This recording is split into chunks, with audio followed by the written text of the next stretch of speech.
Hello दोस्तों, good morning, जोहार, नमस्कार, प्रणाम, सत श्री अकाल, अस्सलामो अलैकुम, आदाब। कैसे हैं आप सब? उम्मीद है आप लोग अच्छे होंगे। आज हम हर रोज की तरह फिर से हाजिर हैं झारखंड के तमाम छोटी बड़ी खबरों के साथ। खबरों को शुरू करने से पहले अभी तक आपने B2B news Jharkhand news channel को सब्सक्राइब नहीं किया है तो सब्सक्राइब कर दीजिए ताकि झारखंड में होने वाली तमाम छोटी बड़ी खबरों से खुद को अपडेट रखें और जानकारी से अवगत हो सकें। तो चलिए बात करते हैं आज के तमाम छोटी बड़ी खबरों पर नजर डाल। झारखंड की जेलों में स्वास्थ्य सेवाओं को लेकर एक अहम जानकारी सामने आई है। राज्य सरकार द्वारा गठित स्टेट ओवरसाइट कमेटी की समीक्षा बैठक में बताया गया कि झारखंड के विभिन्न जेलों में कुल 26 कैदी एचआईवी संक्रमित पाए गए हैं। साल 2024 से 25 के दौरान कुल 37,702 कैदियों की एचआईवी जांच की गई, जिसमें 26 पॉजिटिव पाए गए। इसके अलावा 1,19,57 कैदियों की सिफिलिस जांच की गई, जिसमें 9 संक्रमित मिले। वहीं 3 कैदी हेपेटाइटिस से भी संक्रमित पाए गए हैं। सभी संक्रमित कैदियों को पास के एआरटी केंद्र से जोड़कर इलाज दिया जा रहा है। यह जानकारी झारखंड राज्य एड्स नियंत्रण समिति के परियोजना निदेशक अबू इमरान की अध्यक्षता में बुधवार को हुई बैठक में दी गई। टीबी की बात करें तो राज्य की जेलों में 40,454 कैदियों की स्क्रीनिंग की गई, जिसमें 3,402 की स्पूटम जांच हुई और 37 कैदी टीबी पॉजिटिव मिले। इन्हें डॉट्स के जरिए इलाज मिल रहा है। बैठक में एआईजी जेल तुषार गुप्ता, उप सचिव दीपक कुमार साहू, समाज कल्याण विभाग की अनामिका और अन्य अधिकारी शामिल हुए। केंद्र सरकार द्वारा झारखंड को बड़ी सौगात मिली है। गोड्डा सांसद डॉक्टर निशिकांत दुबे की मांग पर केंद्र ने देवघर, जरमुंडी और महागामा में केंद्रीय विद्यालय खोलने की स्वीकृति दे दी है। केंद्रीय शिक्षा राज्य मंत्री जयंत चौधरी ने सांसद निशिकांत दुबे को 15 मई को पत्र भेजकर बताया है कि केंद्र सरकार ने देवघर, जरमुंडी व महागामा में केंद्रीय विद्यालय की मंजूरी दे दी है।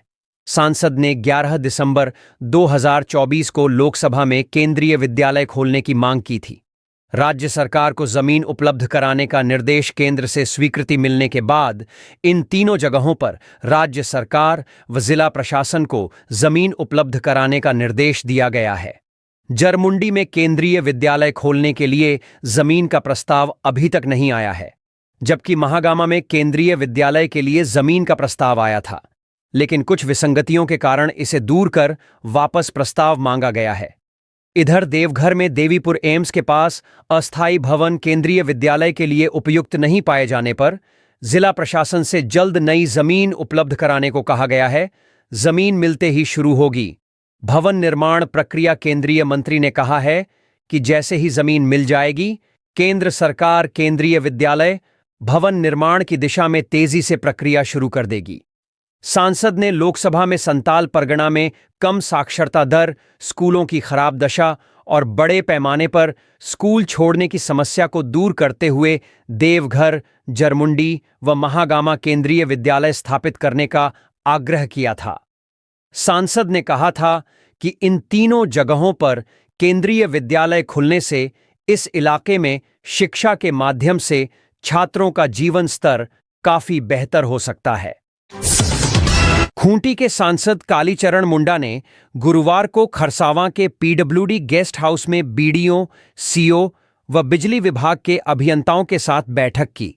उन्होंने सभी के साथ बारी बारी से बैठक कर उन्हें कई आवश्यक दिशा निर्देश दिए। सांसद ने सीओ कप्तान सिंकू व बीडीओ प्रधान मांझी के साथ बैठक कर खरसावां प्रखंड में चल रही विकास योजनाओं के क्रियान्वयन में तेजी लाने का निर्देश दिया। सीओ कप्तान सिंकू को सरकारी योजनाओं के लिए आवश्यक जमीन का चयन ससमय करने, दाखिल खारिज, म्यूटेशन, जमीन की नापी, आवासीय जाति प्रमाण पत्र बनाने समेत कार्यों का निष्पादन ससमय करने का निर्देश दिया। सांसद कालीचरण मुंडा ने बताया कि खरसावां अंचल कार्यालय से जुड़े मामलों में काफी शिकायतें मिल रही हैं।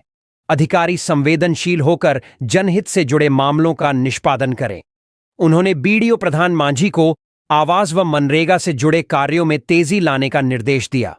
साथ ही कालीचरण मुंडा ने आईसीडीएस से जुड़े कार्यों में भी सुधार के निर्देश दिए। उन्होंने प्रधानमंत्री ग्राम सड़क योजना के तहत सड़कों के निर्माण कार्यों में मिल रही शिकायतों को भी दूर करने का निर्देश दिया। बिजली आपूर्ति में सुधार लाने का निर्देश सांसद कालीचरण मुंडा ने बिजली विभाग के अभियंताओं के साथ बैठक कर उन्हें बिजली आपूर्ति में सुधार लाने का निर्देश दिया। सांसद ने बताया कि आए दिन खरसावां कुचाई क्षेत्र में बिजली के अनियमित आपूर्ति की शिकायतें मिल रही हैं। लोगों को गुणवत्तापूर्ण बिजली मिले, यह सुनिश्चित किया जाए। सांसद कालीचरण मुंडा ने कहा कि वे जल्द ही विकास योजनाओं का निरीक्षण करेंगे। इस दौरान प्रखंड अध्यक्ष कोंदो कुंभकार ने गुलदस्ता भेंट कर सांसद कालीचरण मुंडा का स्वागत किया। सांसद ने कार्यकर्ताओं के साथ की बैठक। सांसद कालीचरण मुंडा ने खरसावां के पीडब्ल्यूडी गेस्ट हाउस में पार्टी कार्यकर्ताओं के साथ बैठक की। बैठक में संगठन सृजन पर्व 2025 के तहत किए कार्यों की जानकारी ली। सांसद ने पार्टी कार्यकर्ताओं से बूथ स्तर पर संगठन को और अधिक सशक्त बनाने, जनसंपर्क कर लोगों को पार्टी के नीति सिद्धांतों से अवगत कराने को कहा। साथ ही उनके द्वारा किए जा रहे कार्यों को जनता के बीच ले जाने की अपील की। इस दौरान कार्यकर्ताओं से भी विभिन्न मुद्दों पर चर्चा की। बैठक में मुख्य रूप से प्रदेश सचिव छोटराय किस्कू, प्रखंड अध्यक्ष कोंदो कुंभकार, युवा कांग्रेस के जिलाध्यक्ष प्रेमेंद्र मिश्रा, मो भुट्टो, अकबर जिया, शंकतर लोवादा, साकारी दोंगो, राजू मुस्ताक, तनुज प्रधान समेत कई लोग उपस्थित थे। अमृत भारत स्टेशन योजना के तहत पूर्वी रेलवे के आसनसोल डिवीजन के शंकरपुर रेलवे स्टेशन का कायाकल्प किया गया है। 7,77,000 लाख रुपए की लागत से बने इस परिवर्तित स्टेशन का आज प्रधानमंत्री नरेंद्र मोदी ने वीडियो कॉन्फ्रेंसिंग के जरिए उद्घाटन किया। यह भारतीय रेलवे में चल रहे आधुनिकीकरण प्रयासों में एक महत्वपूर्ण मील का पत्थर साबित होगा। अमृत भारत स्टेशन योजना का उद्देश्य देश भर के रेलवे स्टेशनों का नवीनीकरण करना है ताकि उन्हें आधुनिक यात्री सुविधाओं, बेहतर सौंदर्य और उन्नत बुनियादी ढांचे के साथ भविष्य के लिए तैयार किया जा सके। इस पहल के तहत यात्री सुविधा, पहुंच और स्थिरता पर ध्यान केंद्रित करते हुए शंकरपुर स्टेशन को व्यापक रूप से बदल दिया गया है। झारखंड में हावड़ा पटना मेन लाइन पर स्थित पूर्वी रेलवे जोन के अंतर्गत शंकरपुर रेलवे स्टेशन, जिसे एनएसजी 6 स्टेशन के रूप में वर्गीकृत किया गया है, अमृत भारत स्टेशन योजना एबीएसएस के तहत महत्वपूर्ण परिवर्तन का गवाह बना है। पुनर्विकसित शंकरपुर स्टेशन देवघर एम्स के बहुत करीब है। इस स्टेशन का उन्नयन विशेष रूप से देवघर एम्स के डॉक्टरों और कर्मचारियों सहित वहां आने वाले मरीजों के लिए वरदान साबित हुआ है। आज उद्घाटन के अवसर पर स्थानीय सांसद निशिकांत दुबे, देवघर एम्स के कार्यकारी निदेशक डॉक्टर प्रोबॉस सौरभ वार्ष्णेय, रेलवे के अधिकारी एवं बड़ी संख्या में स्थानीय लोग उपस्थित थे। भाजपा सांसद निशिकांत दुबे ने इसे इस क्षेत्र की बड़ी उपलब्धि बताते हुए कहा कि अमृत भारत स्टेशन योजना के तहत शंकरपुर स्टेशन के पुनर्विकास से न सिर्फ इससे सटे एम्स को फायदा होगा, बल्कि इस क्षेत्र में आजीविका और उद्योगों का भी विस्तार होगा। सांसद ने कहा कि यहां एक वॉशिंग पिट का भी निर्माण किया जाएगा, जिससे भीड़भाड़ वाले जसीडी स्टेशन पर ट्रेनों का लोड कम होगा। सांसद ने गोड्डा संसदीय क्षेत्र की जनता की ओर से प्रधानमंत्री को धन्यवाद दिया। इस अवसर पर देवघर एम्स के कार्यकारी निदेशक डॉक्टर प्रोफेसर सौरभ वार्ष्णेय ने कहा कि शंकरपुर स्टेशन का विकास इस क्षेत्र के लिए मील का पत्थर साबित होगा। क्या बड़े किरदार को बचाने के लिए आईएएस अधिकारी विनय चौबे को गिरफ्तार कर लिया गया? आखिर इस पूरे शराब घोटाले में कितने किरदार हैं और इतना बड़ा एक्शन एसीबी ने किसके इशारे पर लिया है? इस मामले पर सवाल भाजपा भी पूछ रही है और आरोप सीधे झारखंड के मुख्यमंत्री हेमंत सोरेन पर लगा रही है। जिस तरह से शराब घोटाले में पहली बार एसीबी ने किसी आईएएस अधिकारी को गिरफ्तार किया है, उसकी चर्चा पूरे देश में है।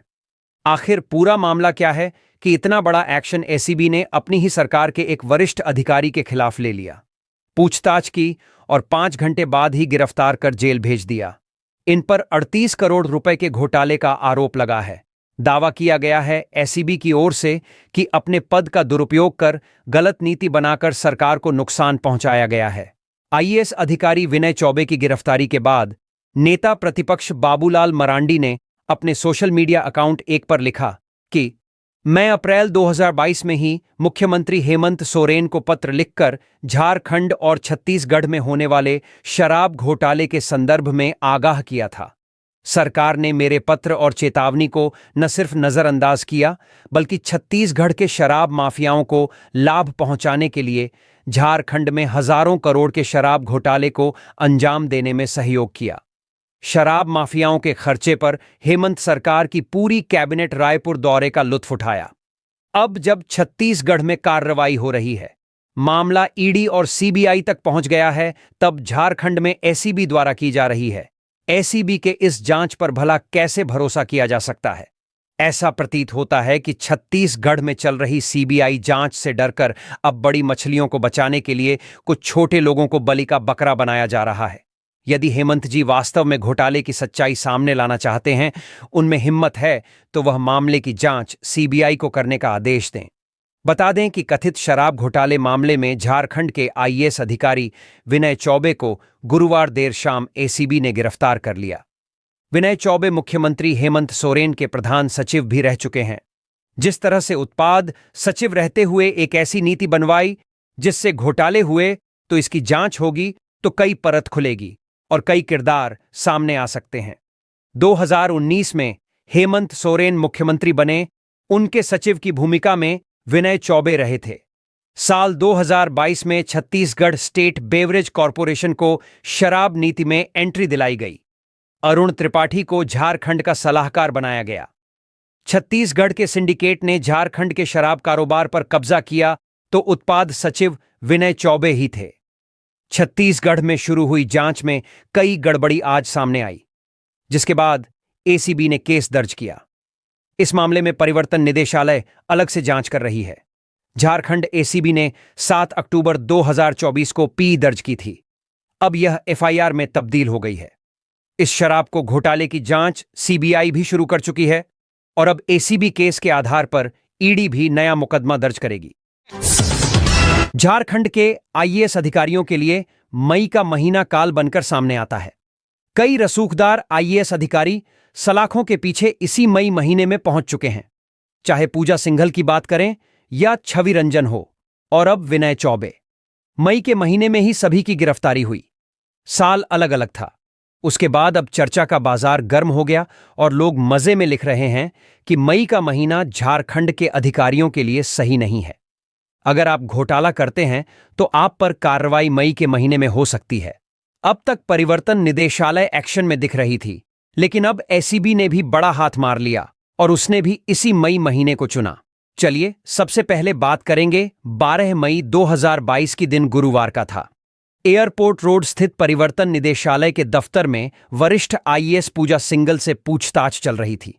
पूछताछ सुबह 11 बजे से शुरू हुई, लेकिन जब शाम ढली और समय करीब 6 के आसपास पहुंच, तब सूचना आई कि पूजा सिंघल को ईडी ने गिरफ्तार कर लिया है।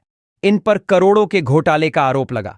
मनरेगा से शुरू हुई जांच खनन विभाग तक पहुंच गई और जो दस्तावेज मिले उसे देखकर अधिकारी भी चौंक गए कि आखिर कैसे बड़े पैमाने पर झारखंड के पत्थर को काटकर बेच दिया गया। इसमें 1000 करोड़ रुपए का घोटाले का खुलासा ईडी ने किया। इसके बाद फिर 2023 तारीख 4 मई दिन शनिवार, जब परिवर्तन निदेशालय ने समन भेजकर रांची के तत्कालीन डीसी छवि रंजन को पूछताछ के लिए बुलाया। पूछताछ शुरू हुई दिन के 11 बजे ईडी के कार्यालय में छवि रंजन पहुंचे थे। इन्हें जानकारी नहीं थी कि आज का दिन उनके लिए काल बनकर आया है। ठीक 5 से 6 बजे शाम तक छवि रंजन के भी गिरफ्तारी की खबर निकलकर सामने आई। बताया गया कि जमीन घोटाला बड़े पैमाने पर रांची में किया गया है। उसमें डीसी रहते हुए छवि रंजन की भूमिका थी। जब जमीन की जांच शुरू हुई, जो कई जमीन कब्जे की पोल खोल दी गई। अब 20 मई 2025 दिन मंगलवार, आईएएस अधिकारी विनय चौबे के लिए अमंगल हो गया। शराब घोटाला मामले में एसीबी ने बड़ी कार्रवाई की और विनय चौबे को गिरफ्तार कर लिया। उनके गिरफ्तारी के बाद दावा किया गया कि 38 करोड़ रुपए के घोटाले हुए हैं। आखिर में कोर्ट में पेशी हुई और फिर जेल भेज दिया गया। अब जिस तरह से 3 बड़े आईएएस अधिकारी सलाखों के पीछे पहुंच गए हैं, ऐसे में अब लोग कह रहे हैं कि झारखंड के आईएएस अधिकारी जो घोटालेबाज हैं, उनके लिए यह महीना सही नहीं है। सोचते हैं कि जल्दी से मई का महीना निकल जाए, नहीं तो कब किसकी गिरफ्तारी कौन एजेंसी कर लें, यह कहना मुश्किल है। वर्ष 1997 में डॉक्टर ओपी भल्ला ने फरीदाबाद में मानव रचना संस्थान की स्थापना एक इंजीनियरिंग इंस्टीट्यूट के रूप में की थी। आज इस शिक्षण संस्थान में 135 से अधिक कोर्स संचालित किए जा रहे हैं। मानव रचना यूनिवर्सिटी बेस्ट 100 यूनिवर्सिटी में से एक है। यहां की पढ़ाई की गुणवत्ता का अंदाजा इसी बात से लगा सकते हैं कि इस यूनिवर्सिटी को टाइम्स हायर एजुकेशन की गोल्ड रेटिंग प्राप्त है। संस्थान में पढ़ने वाले छात्र छात्राओं को मॉडर्न एरा में जरूरत के मुताबिक स्किल्ड बनाया जाता है।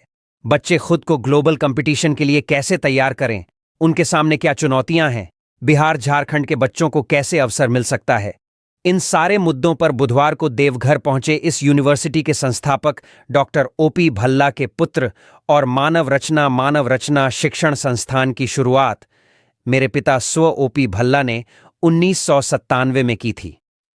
उस समय फरीदाबाद में कोई प्राइवेट एजुकेशन इंस्टीट्यूशन नहीं था। सारे बच्चे इंजीनियरिंग मेडिकल की पढ़ाई करने बाहर जाते थे। इस कमी को देखते हुए यहां एक शिक्षण संस्थान के रूप में 180 स्टूडेंट के बैच के साथ इस संस्थान की शुरुआत हुई। क्वालिटी एजुकेशन के कारण आज 135 से भी अधिक कोर्स संचालित हो रहे हैं। यह शिक्षण संस्थान देश की 100 बेस्ट प्राइवेट यूनिवर्सिटी में शामिल है।